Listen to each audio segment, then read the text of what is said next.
Okay. Let's read. Let's read. Recreate Law 25. Recreate yourself. Judgment. Do not accept the roles that society foists on you. Recreate yourself by forging a new identity, one that commands attention and never bores the audience.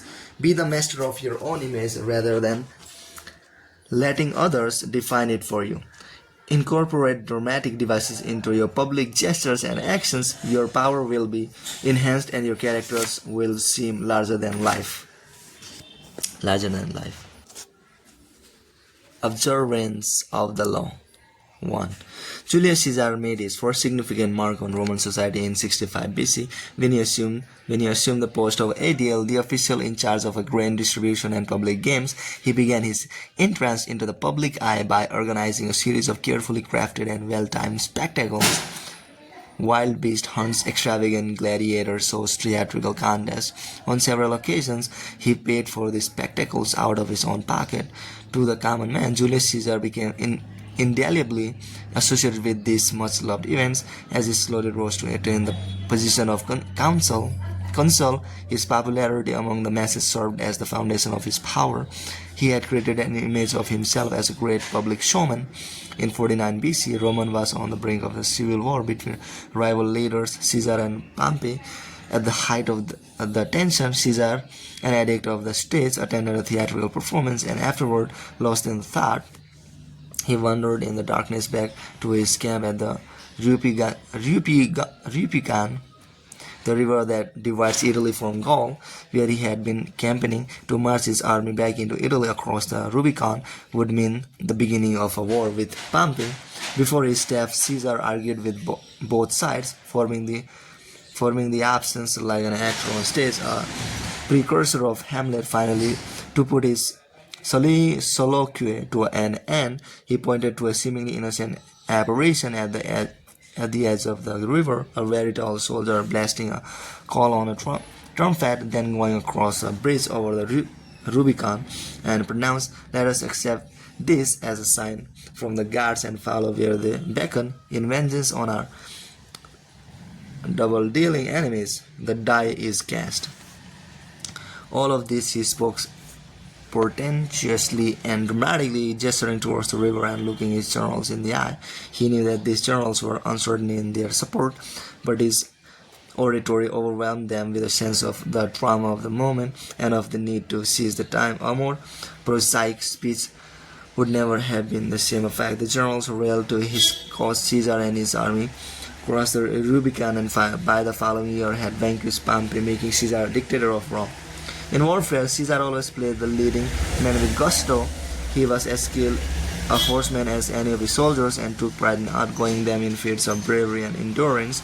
He entered battle astride the strongest mount so that his soldiers would see him in the thick of battle, urging them on, always positioning himself in the center, a godlike symbol of power and a model for them to follow.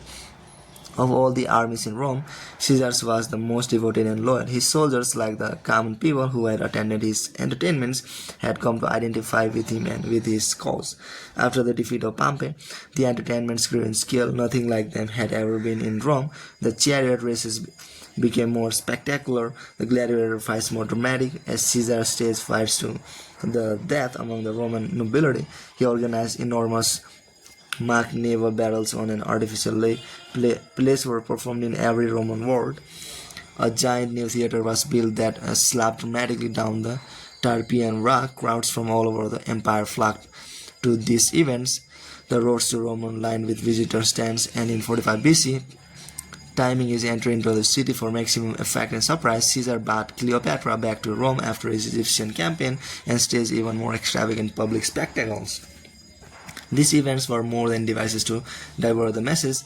They dramatically enhanced the public sense of Caesar's character and made him seem larger than life. Caesar was the master of his public image, of which he was forever aware. When he appeared before a crowd, he wore the most spectacular purple robe. He would be upstaged by no one. He was notoriously vain about his appearance. It was said that one reason he enjoyed being honored by the Senate and people was that on these occasions he could wear a laurel wreath Hiding his boldness, Caesar was a masterful orator. He knew how to say a lot by saying a little, intuited the moment to end a speech for maximum effect. He never failed to incorporate a surprise into his public appearances, a startling announcement that would heighten their drama. Immensely popular among the Roman people, Caesar was hated and feared by his rivals. On the sides of March 15, in the year 44 BC, a group of conspirators led by Brutus and Cassius surrounded him in the Senate and stabbed him to death. Even dying, however, he kept his sense of drama, drawing the top of his gown over his face. He let go of the cloth's lower part so that it draped his legs, allowing him to die covered and decent. According to the Roman historian Suetonius, his final words to his old friend Brutus, who was about to deliver a second blow, were in Greek, and as if rehearsed for the end of the play, "You too, my child." Interpretation: the Roman theater was an event for the masses, attended by crowds unimaginable today. Packed into enormous auditoriums, the audience would be amused by raucous comedy or moved by high tragedy. Theater seemed to contain the sense of life in its concentrated, dramatic form. Like a religious ritual, it had a powerful instant appeal to the common man. Julius Caesar was perhaps the first public figure to understand the vital link between power and theater. This was because of his own obsessive interest in drama. He sublimated his interest by making himself an actor and director on the world stage. He said his lines as if they had been scripted. He gestured and moved through a crowd with a constant sense of how he appeared to his audience. He incorporated surprise into his repertoire, building drama into his speeches, staging into his public appearances. His gestures were broad enough for the common man to grasp them instantly. He became immensely popular.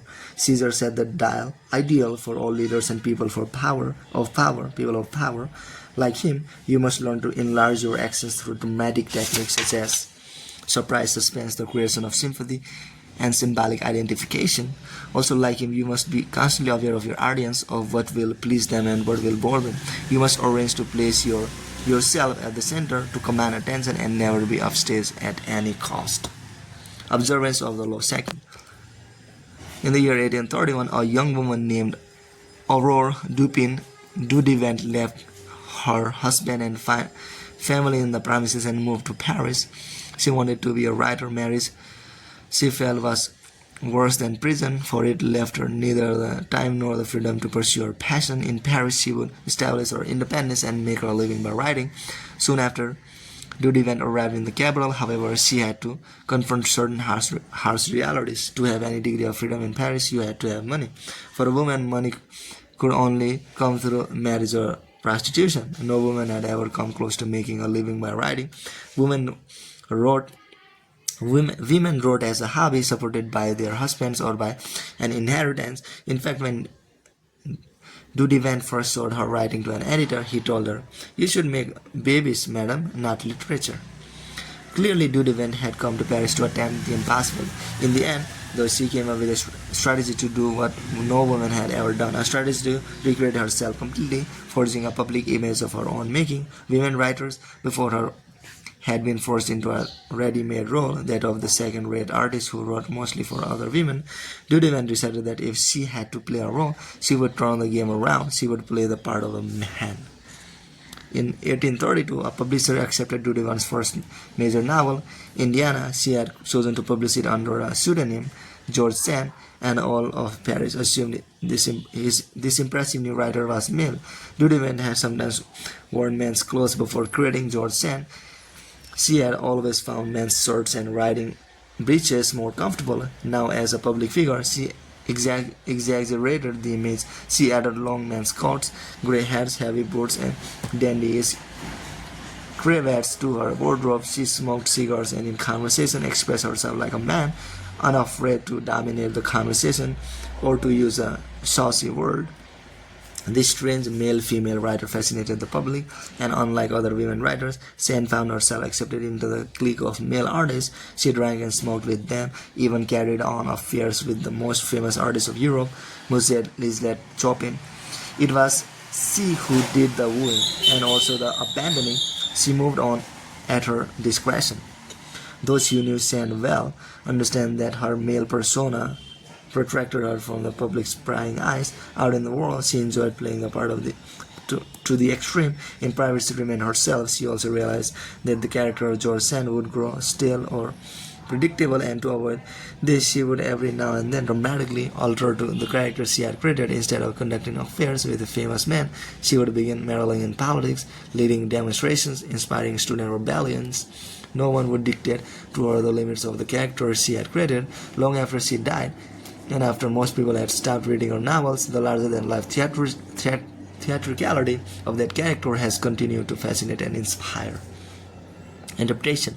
Throughout Sand's public life, acquaintances and other artists who spent time in her company had the feeling they were in the presence of a man, but in her journals and to her closest friends, such as Gustave Flaubert, she confessed that she had no desire to be a man, but was playing a part for public consumption. What she really wanted was the power to determine her own character. She refused the limits her society would have set on her. She did not attain her power, however, by being herself. Instead, she created a persona that she would constantly adapt to her own desires, a persona that attracted attention and gave her presence. Understand this. The world wants to assign you a role in life, and once you accept that role, you are doomed. Your power is limited to that tiny amount allotted to the role you have selected or have been forced to assume. An actor, on the other hand, plays many roles, enjoys the protein power, and if it's beyond you, at least forge a new identity, one of your own making, one that has had no boundaries assigned to it by an envious and resentful world. This act of defiance is Promethean. It makes you responsible for your own creation. Your new identity will protect you from the world precisely because it is not you. It is a costume you put on and take off. You need to take it personally. You need not to take it personally, and your new identity sets you apart, gives you theatrical presence. Those in the back rows can see you and hear you. Those in the front rows marvel at your audacity. Do not people talk in society of a man being a great actor. They do not mean by that he feels, but that he excels in simulating, though he feels nothing. Dennis J. Druid, 1733-1784. Okay, that's the guy. Bye.